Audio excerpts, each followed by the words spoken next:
Procrastination is defined as the irrational act of delaying a task or set of tasks, but it's defined by me as the thing that's ruining my life. Hello, and welcome to the circle. And I procrastinate on everything. I'm always late to things because I'm procrastinating leaving the house. I procrastinate showering in the morning, and then I procrastinate getting out of the shower. In fact, this video is probably late because I procrastinated writing this script, and I'll do anything to avoid work. I'll tell myself I'm going to start work at 9 a.m. sharp, and then it turns 9:01, and I think I might as well wait until 10 minutes past 9 because that's a nice round number. And then suddenly, it's 11:27 p.m., and I haven't got any work done. One time, just to avoid work, I decided to make a spreadsheet that told me what the most efficient purchase was in Cookie Clicker, which is a game where you press a button and you get a cookie. That's the game. As you can see, right now, it's Wizard Towers. So, yeah, procrastination has taken over my life, and it's time to figure out how to beat it. So I decided to figure out why, and I bought some books about 2 years ago. And then I got around to actually reading those books, which led me to academic articles, which led me to blog posts. And here's what I found. Part 1. Why procrastination is bad.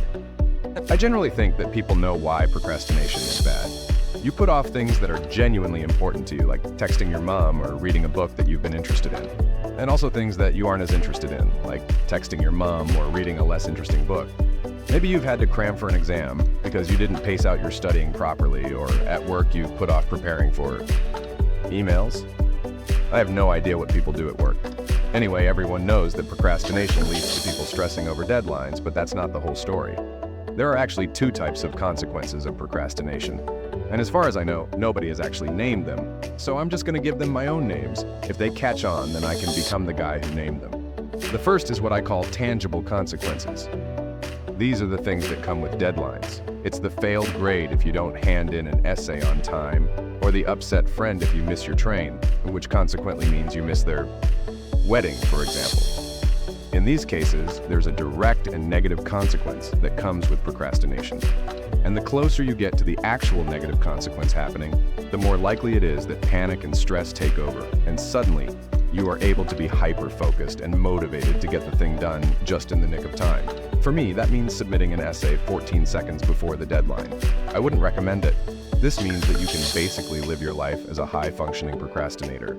And maybe that's fine. I mean, you do get all of your stuff done, it's just a bit close to the wire. However, there is a second type of consequence, and this is what I'm going to call intangible consequences. Look, I tried to come up with a better name, but Hank Green said it was a limitation of the English language, so what are you going to do? Intangible consequences are the consequences to things that don't have deadlines. This is exercising regularly or keeping in touch with people you love. Both of these things are likely to lead to a life that's much more fulfilling, and it's a life that I don't even know I'm missing.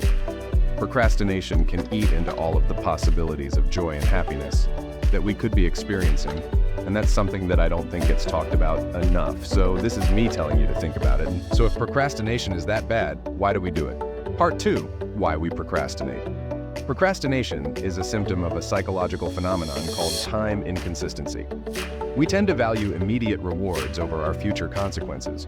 This means that your present self prefers decisions that provide instant gratification, even when conceptually you understand that your future self will suffer worse consequences. Your future self and your present self are at odds with each other. Your present self stays up playing video games late at night because they can't relate to their future self, who needs to deal with the consequences of a blaring alarm at 6 a.m.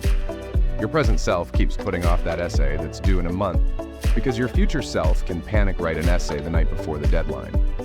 Your present self can watch YouTube videos because your future self can just record this voiceover at 2 a.m. the day before it goes live.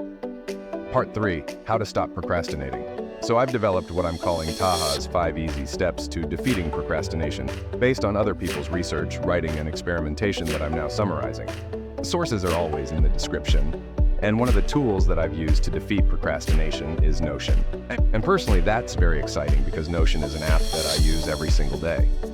I used Notion to build a to-do list system that incorporated the tips that I learned while researching this video, like the 2-minute rule, which you will learn about later in the video. And that's the reason why I love Notion. It's easy to use, but it's also flexible. I find that whenever I use a note-taking or to-do list app or any sort of organizational tool, after a few weeks I find that the inflexibility means that it's really hard to continue using it. but that is completely different in Notion. It's as simple or complicated as you want it to be. It's a to-do list app, a note-taking app, a project management app, and everything in between. To me, it's the all-in-one, everything you need productivity tool.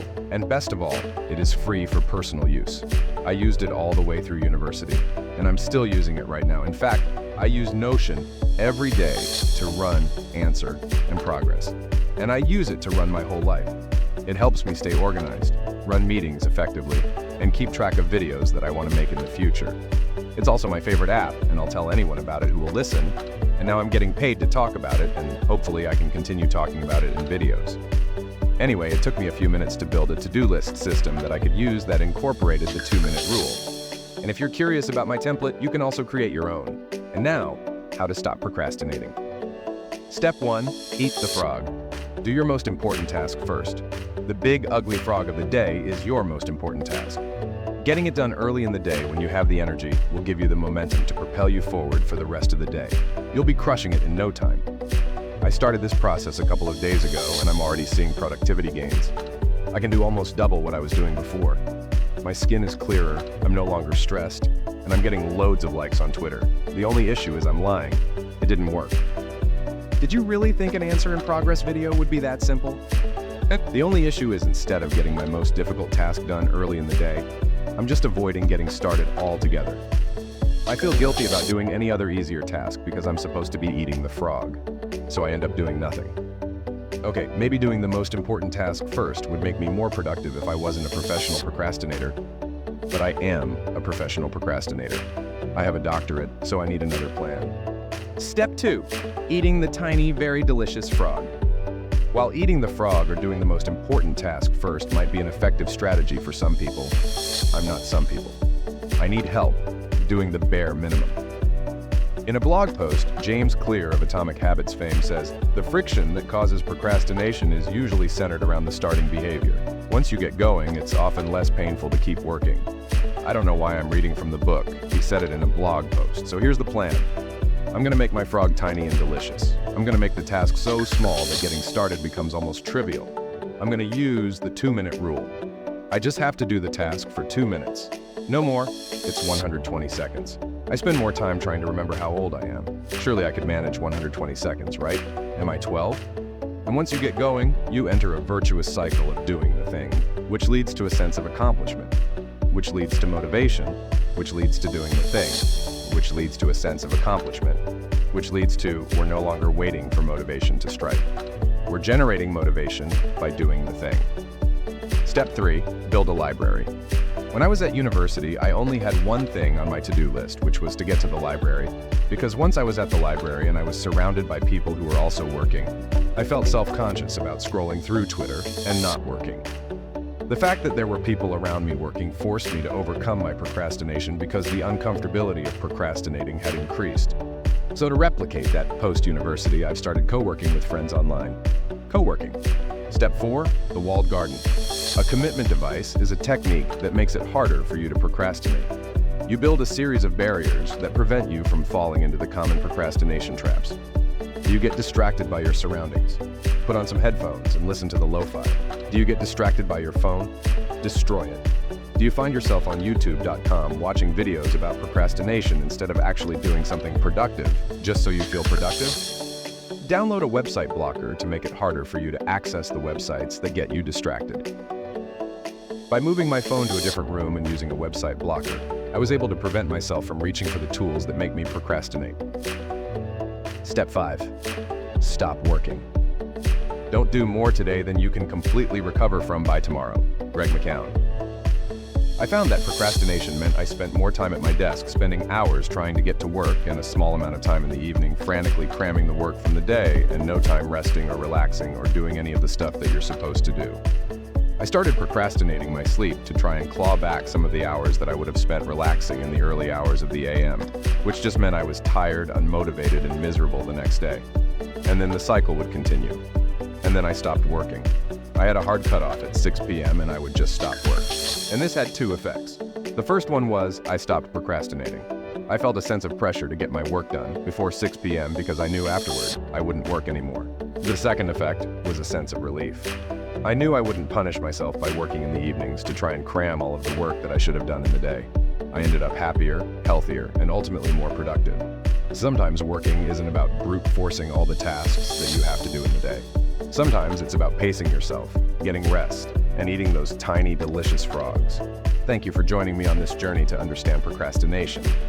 Remember, procrastination might seem harmless, but its consequences can be far-reaching. By implementing strategies like eating the frog and building a library, we can overcome procrastination and lead more fulfilling lives. Stay tuned for more insights and tips on the circle. Until next time, keep striving for productivity and embracing those tiny, delicious frogs.